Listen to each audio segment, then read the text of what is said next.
de agências e de instituições que manejam instrumentos de política que são bastante diferenciados.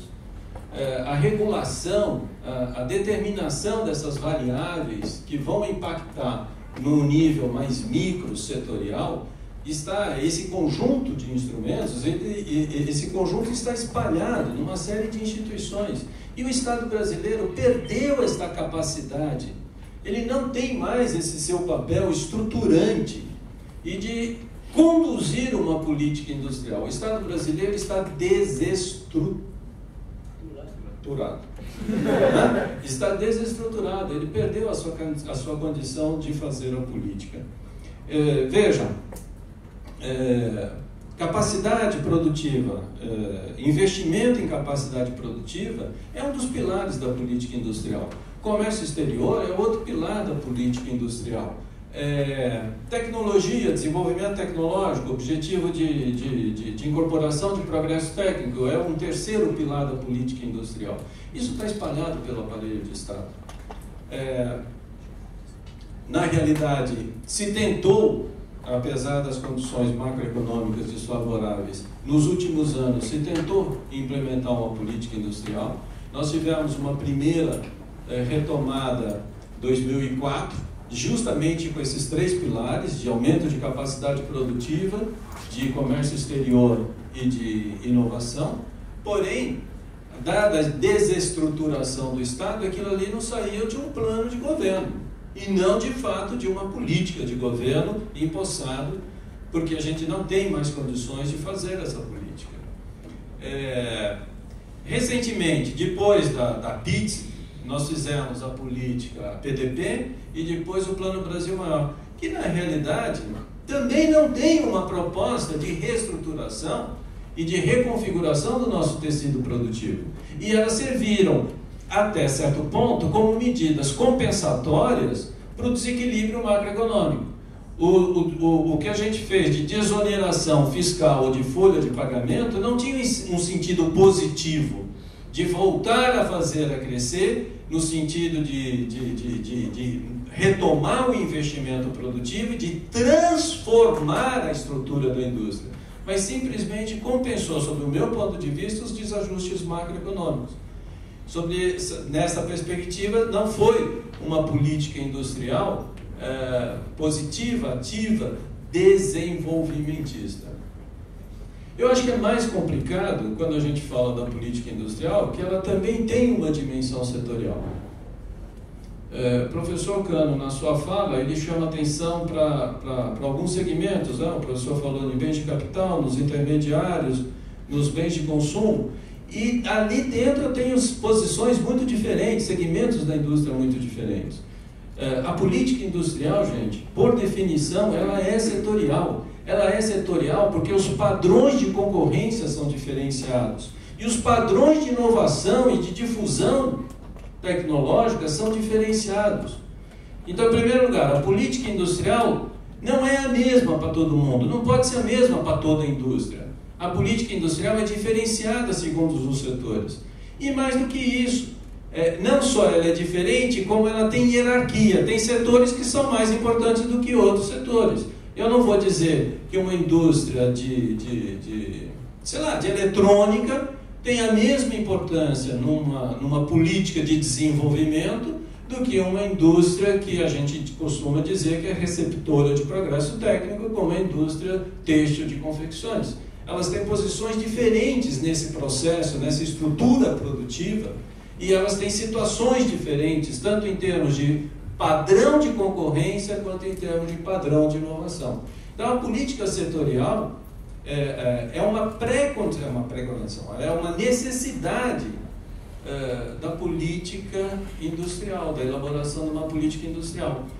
E aí, nem o Estado brasileiro consegue definir política industrial setorial e muito menos o meio empresarial. Também o meio empresarial não consegue dizer qual é a sua agenda de desenvolvimento, a sua agenda de política de nível setorial. Por isso, gente, eu não quero me alongar muito não. Eu digo, a minha visão, acho que até é um pouco mais pessimista do que os demais colegas aqui da banca nos colocaram. Porque nós temos, sim, desajustes de natureza macro, temos problemas de natureza macro, e acho que a condição macro é condição necessária, mas não é condição suficiente para a gente ter a retomada do desenvolvimento industrial, a reestruturação do nosso setor industrial. E acho que nesse momento o Estado é fundamental, mas o Estado não está preparado, o Estado está desestruturado. Então, repensar esse futuro, eu acho que implica num reposicionamento político e institucional. Político nesse sentido, dessas definições de natureza mais geral de desenvolvimento, e institucional porque precisa fazer uma grande reforma desse aparelho de Estado. Obrigado, gente. Era só isso.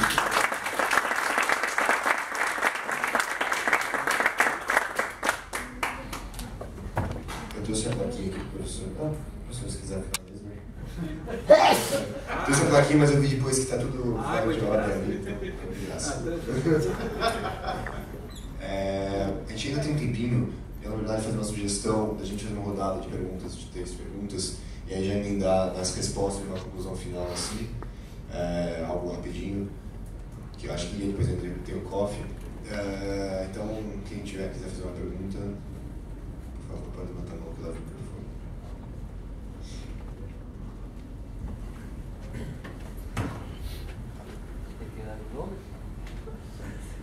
Eu sou do IRI, da terceira idade do IRI. O drama do capitalismo, não é certo, é o crescimento.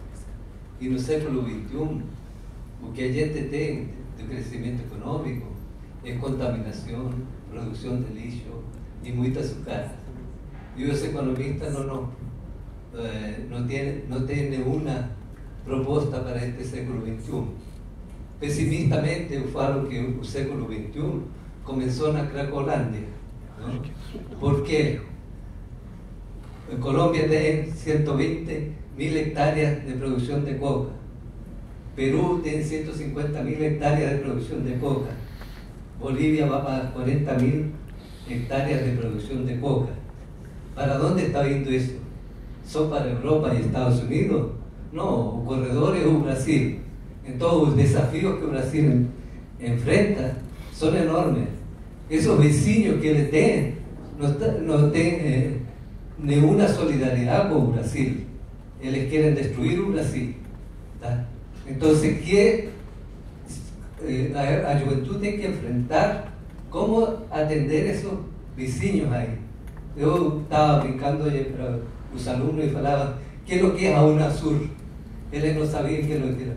Eu falei, olha, está muito bem posicionada. O Itamaraty colocou ela em Quito.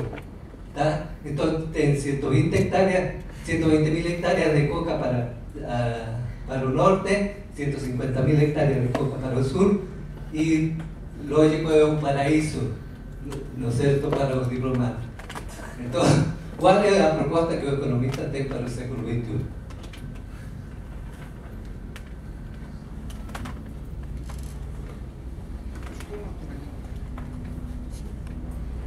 Boa noite, em primeiro lugar, muito obrigado a todos os convidados por terem vindo. A minha pergunta é um pouco sobre a questão da produtividade, que foi levantada principalmente pelas 2 primeiras falas. E ontem a gente teve um debate com o professor Ricardo Pérez de Barros e a professora Leda para discutir um pouco a desigualdade. E a questão da produtividade muitas vezes aparece vinculada também à questão da educação. E eu queria perguntar se a produtividade aumenta naturalmente com o aumento da educação, ou se também a gente não tem um esforço nesse sentido já da política industrial de ofertar cargos mais produtivos. O que adianta a gente aumentar muito a produtividade das pessoas se, enfim, quão mais produtivo um garçom fica, quão mais produtivo um cabeleireiro fica, como o professor citou esses setores, ou se o problema da produtividade também não está na oferta de carga.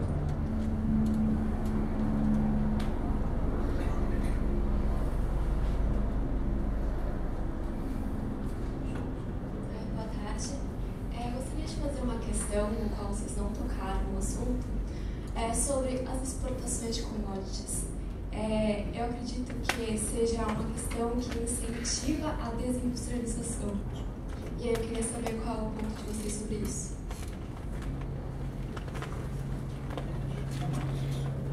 Professora Leda, pode começar. tentar sintetizar, e tem duas perguntas que, na verdade, são razoavelmente conexas. A primeira sobre os determinantes do crescimento da produtividade, quer dizer, se você tem... No fundo, a tua pergunta é a seguinte: se para aumentar a produtividade eu tenho que incentivar mais a demanda por postos de trabalho produtivos ou incentivar a oferta de trabalhadores com mais qualificação. E a pergunta dela, que é conexa, que é a pergunta de qual é o impacto sobre a industrialização das exportações de commodities, ou seja, no fundo a tua pergunta é sobre a doença holandesa. Tá? Bom, então vamos por partes. Eu acho que uma política, quer dizer, primeiro, investir em educação é fundamental, tá? Nem que seja apenas por questão de cidadania. Tá? Então, quer dizer, fora a questão eminentemente econômica, tá? Você dar uma educação de boa qualidade para todos os cidadãos, isso é fundamental do ponto de vista de cidadania, de a gente ter uma sociedade mais justa, equitativa, etc. etc. Tá? Bom, agora, eu acho que você só investir em educação sem ter políticas que te permitam você desenvolver os setores que demandam essa mão de obra mais qualificada, o que vai acontecer é que você vai criar um exército de desempregados com PhD. Né? Quer dizer, provavelmente, Cuba é o país do mundo que mais investe, bom, não digo que seja que mais investe em educação, mas é um país que tem um alto nível de capital humano relativo aqui na América Latina. Bom, e você vê que os postos de trabalho que são gerados em Cuba são postos de trabalho extremamente ruins. Tá? É lógico que isso pode ser atribuído ao fato de ter um regime esquisito, etc, etc. Mas, certamente, eu acho que é o exemplo claro de que não adianta você apenas investir em educação se você não desenvolver a economia de tal maneira que ela possa criar postos de trabalho mais qualificados. Tá? E eu acho que isso não aconteceu no Brasil nos últimos 12 anos. Tá? Nós, certamente, nos últimos 12 anos, que é, grosso modo, o governo do PT, nós vivenciamos um período de taxa de desemprego muito baixa, no sentido que muitos postos de trabalho foram gerados, mas os postos de trabalho gerados, em sua maioria, nesse período, foram postos de trabalho de baixa qualificação. Tá? Isso explica a estagnação do crescimento da produtividade. Tá? Quer dizer, se a gente tivesse gerado menos postos de trabalho, mas no lugar certo, nós teríamos talvez uma taxa de desemprego maior, mas com um potencial maior de crescimento da economia. Ou seja, para fechar este ponto, o suposto trunfo que os governos do PT têm a mostrar para os seus antecessores, de que é uma situação de quase pleno emprego, na verdade não é uma notícia tão boa como se pensava à primeira vista. Porque, na verdade, você chegou a essa situação de quase pleno emprego expandindo justamente aqueles setores que são menos dinâmicos, que têm menos produtividade e que, portanto, dão menos potencial de crescimento para a economia. Bom, quanto à questão da exportação de commodities, aí eu quero fazer eu vou me alongar um pouquinho na questão das causas da sobrevalorização cambial. Eu acho que a sobrevalorização cambial no Brasil tem duas grandes causas. Ela tem, sim, como disse o professor Wilson Cano, uma causa financeira. Quer dizer, o Brasil convive há mais de 20 anos com taxas reais de juros de curto prazo, que é a nossa Selic real, extremamente elevadas. Isso, no meu ponto de vista, está relacionado com o fato de que nós herdamos do período de inflação alta uma série de mecanismos que nos permitiam conviver com a inflação alta, mas que, uma vez que a inflação caiu, eles não foram desmontados, e é isso que explica uma taxa real de juros extremamente elevada. Quer dizer, pensa da seguinte maneira: para uma economia que vai crescer menos 1% este ano, como é que você tem uma taxa real de juros de 7%? Quer dizer, assim, é uma excrescência em qualquer lugar do mundo. Quer dizer, tem alguma coisa muito errada com a economia brasileira para ela ter uma queda de PIB de 1% este ano e uma taxa real de juros de 7%. Com inflação a 8%. Com inflação a 8%, isso. Bem lembrado. Mas taxa real de juros de 7% com inflação a 8%. Realmente é uma coisa muito esquisita e a economia caindo menos 1%. Ou seja, eu acho que a gente tem que voltar e pensar o seguinte: tem reformas de caráter macroeconômico que não foram realizadas durante o Plano Real, que deveriam ter sido feitas, mas não foram, tá? E elas explicam essa situação. Enquanto a gente não resolver esse negócio, não tem como você lutar com a contrapreciação do câmbio com essa taxa real de juros desse tamanho. Quer dizer, o que o Banco Central, coitado do Banco Central, pode fazer? O Banco Central pode fazer são as operações de estabilização. Ele compra moeda estrangeira e depois vende títulos. Bom, só que ele compra uma taxa real de juros de 7% e aplica em ativos que têm uma taxa real de juros de 1%. Bom, não precisa ser um brilhante economista para dizer que isso é o pior negócio do mundo, né? Isso certamente gera uma parte do nosso problema fiscal, né? Então, a gente realmente precisa resolver esse problema e então é a parte financeira, né, da sobrevalorização do câmbio. Agora, tem uma outra parte, né, que é decorrente da doença holandesa, né, que é a apreciação da taxa real de câmbio, que resulta do fato de que o Brasil é um país rico em recursos naturais e, em função do crescimento da China, os termos de troca da economia brasileira se valorizaram de forma bastante significativa. Eu não sei, eu tenho até um slide aqui, só queria mostrar, não sei se eu vou conseguir. Como é que eu faço aqui, Vitor? Eu tenho um outro slide de um outro arquivo, que tem taxa real de câmbio e termos de troca. É aqui. Qual a aulinha que eu dei hoje? Vamos ver. Não, eu quero primeiro localizar isso. Opa. Cadê isso? Deixa aqui, baixa aqui. Isso, vai baixando. Pode. Desce bastante.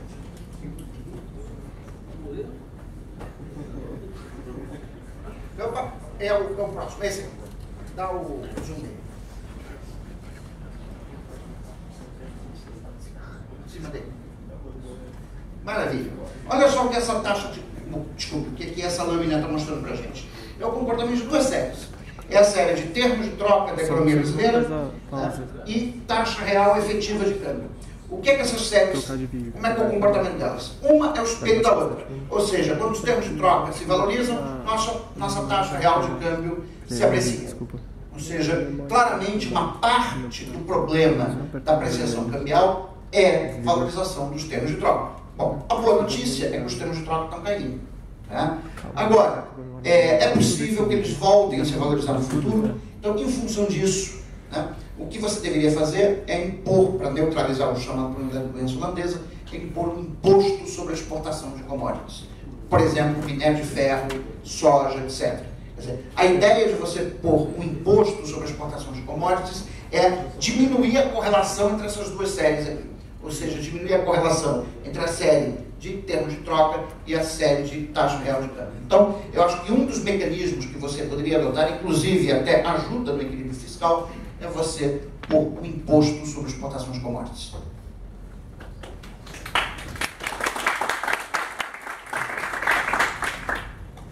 A primeira pergunta que os economistas têm sobre o mundo no século XXI, essa é uma pergunta muito ambiciosa. A gente, economista, acho que não tem muito a falar sobre isso. A gente sabe que tem questões de sustentabilidade, tem principalmente a questão ambiental. A questão ambiental é uma falha de mercado cavalar, a falha de mercado a gente trata com algum tipo de tributação. Eu acho que o receituário para tratar dessa enorme falha de mercado pode gerar uma tragédia ambiental. Os economistas sabem lidar. Tem um problema político de coordenação complexo, que aí sai do campo dos economistas, que é como que as chancelarias do mundo afora vão negociar alguma solução que não pode ser de mercado, porque é uma falha de mercado, para esse problema ambiental gravíssimo que se depara. Com relação a esses dois pontos, foi feita uma pergunta muito precisa, que é qual a minha visão da relação da educação com produtividade. Eu tenho uma visão bem diferente da escola estruturalista. Eu acho que a escola estruturalista tem uma dificuldade de entender o papel da educação, e aqui não é educação superior, não estou falando de engenheiro, de advogado, estou falando de educação fundamental. 4 operações: ler direito, saber interpretar um texto, saber comunicar, saber escrever. Educação fundamental de qualidade É absolutamente essencial para um motorista de táxi ser um motorista de táxi melhor, para um garçom ser um garçom melhor, para um cabeleireiro ser um cabeleireiro melhor, para um funcionário operário da construção civil ser um funcionário melhor, para um trabalhador da indústria automobilística ser um trabalhador melhor. E essa ideia de que os serviços pouco sofisticados não tem diferença de produtividade entre país rico e país pobre é uma falácia. Se vocês compararem Brasil e Coreia, a diferença maior de produtividade entre nós e eles não está na indústria. A indústria deles é muito melhor que a nossa. Mas os serviços deles são muito melhores que o nosso, mesmo os serviços não sofisticados são melhores do que o nosso. A produtividade do trabalho, setores de serviços pouco sofisticados é muito melhor. E por quê? Porque o trabalhador coreano ele tem um sistema educacional que é um dos 2 ou 3 melhores do mundo. Em que sentido que é dos 2 ou 3 melhores do mundo? O cara faz o fundamental, faz o secundário, e aí faz aquela prova lá do PISA e vai super bem naquela prova. E o ponto é, quem tem essa capacidade de absorção de uma boa educação formal vai ser o melhor trabalhador em qualquer ocupação. Em qualquer ocupação. Seja de empregado doméstico, ele vai ser melhor. Se for um empregado doméstico muito mais eficiente, vai comandar um salário maior no emprego doméstico. Garçom até engenheiro, se for o caso. Então, é verdade que é possível que existam algumas ocupações, principalmente aquelas associadas a uma relação capital-produto maior, que remunerem melhor. Mas eu defendo, esse é o ponto de vista que a teoria do capital humano do mundo neoclássico defende, que a produtividade é mais um atributo do indivíduo do que um atributo da ocupação, e evidentemente essa é uma diferença, uma divergência grande que existe entre o mundo neoclássico, do qual me inseriu, e o mundo do estruturalismo latino-americano, que tem uma visão diferente. A segunda coisa, com relação à doença holandesa, não tem muito jeito. O que é a doença holandesa? Pode imaginar assim, vamos supor que o mundo me dá um prêmio. Não esquece bens primários, petróleo, o mundo chega e diz, Brasil, eu gosto de vocês são super legais, eu jogo bola, eu legal, vocês são multirraciais, vocês fazem um bem para o mundo, então eu vou pegar 10% do PIB de vocês e dar de presente para vocês todo ano. Bem, se eu fizer isso, eu vou, então vamos supor, eu pego esse presente e todo brasileiro vai receber um cheque no final do mês referente à sua participação ideal nesse prêmio, nesse presente que o mundo está dando para a gente. Vou pegar aquele cheque e vou consumindo. A gente vai consumindo. Até eu não consumiria, a gente então vai consumir. Ao fazer isso, eu vou aumentar a absorção. Só que eu não aumentei a produção, eu tenho o prêmio. Então significa que esse prêmio vai ser absorvido, eu vou ter que aumentar a absorção doméstica em 10% do PIB, além do PIB. Ora, o que eu vou ter que fazer? Eu vou ter que importar. Ou seja, o prêmio, o presente que eu vou receber, imediatamente vai virar importação de coisas. Porque é um consumo, é uma absorção além da produção. Novamente, país rico em recursos naturais, a gente vai absorver o quê? Indústria manufatureira. Vai desindustrializar. É impossível você receber um prêmio do mundo, seja na forma de ganhos em termos de troca, seja na forma de um prêmio, e não desindustrializar. Isso não existe. A única maneira de eu receber o prêmio do mundo e não gerar desindustrialização é eu rejeitar o prêmio. Ah, não, vocês querem me dar um prêmio, mas eu vou pegar esse prêmio, vou acumular numa conta lá fora em dólar e vou reinvestir e ficar lá. Aí o prêmio não muda o câmbio aqui, não muda a indústria, não vai ter nenhum efeito. Tem um jeito muito simples de resolver o problema da indústria brasileira. Eu crio uma lei que o Brasil está proibido de produzir petróleo, de produzir soja, de produzir cana-de-açúcar. Eu proíbo. É fácil falar, proíbo, não proíbo. Se eu fizer isso, instantaneamente o câmbio vai para cima. Agora, o problema é o seguinte, é que os salários despencam e a qualidade de vida da população, principalmente da população trabalhadora, despenca.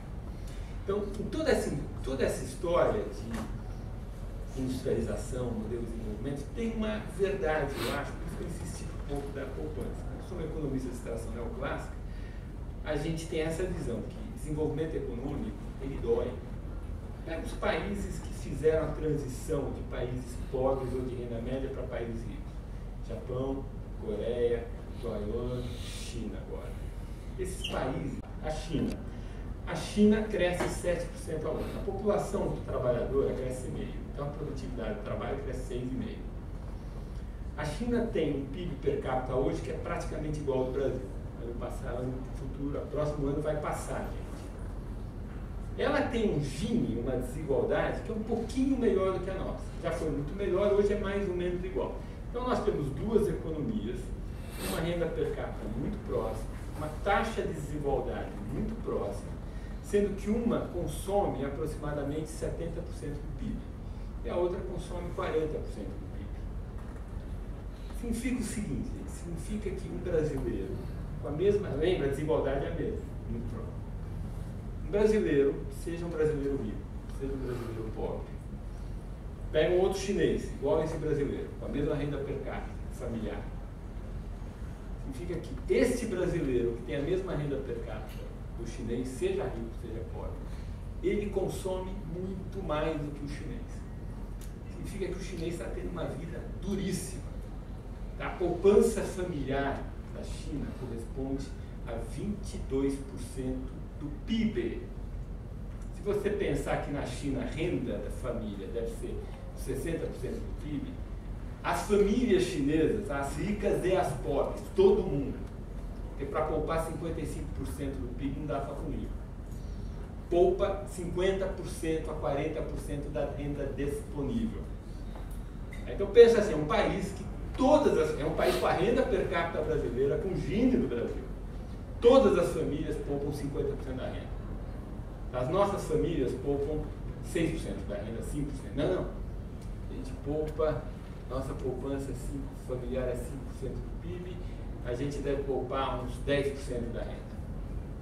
A gente poupa 10% da renda, as famílias chinesas poupam 40% da renda, para a mesma renda. Evidentemente, uma família brasileira é muito mais feliz do que uma família chinesa, controlando pela renda. Como a renda per capita que é igual de lá, o Gini aqui é igual de lá, ponto seguinte, os brasileiros hoje são infinitamente mais felizes que os chineses. Porque com a mesma renda consome muito mais. O problema é que os filhos dos brasileiros de hoje vão ser muito menos felizes do que os filhos dos chineses de hoje. E os netos nem se falam. Então, o desenvolvimento econômico envolve uma escolha entre presente e futuro. É duro, mas é assim que é, não tem jeito. E essas sociedades orientais, em geral com regimes autoritários, elas escolheram um modelo que gera muita poupança. E por que gera muita poupança? Gera câmbio muito desvalorizado. E por que gera câmbio desvalorizado? Gera uma participação na indústria do PIB muito alta. E tudo isso gera muito crescimento econômico, inclusive porque todos eles têm sistemas educacionais de primeira qualidade, que também geram um certo estresse. Né? Porque você não pega uma sociedade de analfabetos e transforma numa sociedade top em uma geração e meia, duas, sem ficar 10 horas por dia, todo mundo ficar aquela meio chinesa em cima do caixa. Aquilo também tem um custo pessoal. Então, por isso que eu tenho uma certa, eu compartilho um certo pessimismo com relação ao Brasil, porque, por um lado, esses países que conseguiram fazer essa transição de renda média para ricos, foram, em geral, fizeram essa transição no regime autoritário, um regime autoritário que escolheu 2 ou 3 gerações para ter um padrão de vida muito deprimido, com muito trabalho, jornadas de trabalho muito maiores que as nossas de hoje, não tinha CLT, não tinha nada disso, com muito estudo, simplesmente o nosso contrato social, a gente não quer pagar esse preço. Cara, boa, né? Então não cresce. Então a gente vai ter que achar um outro caminho. Como eu não sou estruturalista, eu sou neoclássico, eu acho que existe possibilidade de ter um caminho por ganho de produtividade, com poupança baixa, mas aí você tem que se conformar com as regras internacionais, tem que ter mobilidade de capital, tem que aceitar as regras financeiras internacionais, tem que fazer um monte de coisa que a gente também não quer fazer. Então eu vejo que a gente tem uma certa esquizofrenia, e eu acho que essa nova matriz econômica foi o ápice dessa esquizofrenia, que é a gente... Esses solavancos e desestruturações e de outra parte, na época que a gente cresceu, que a gente se industrializou, foi uma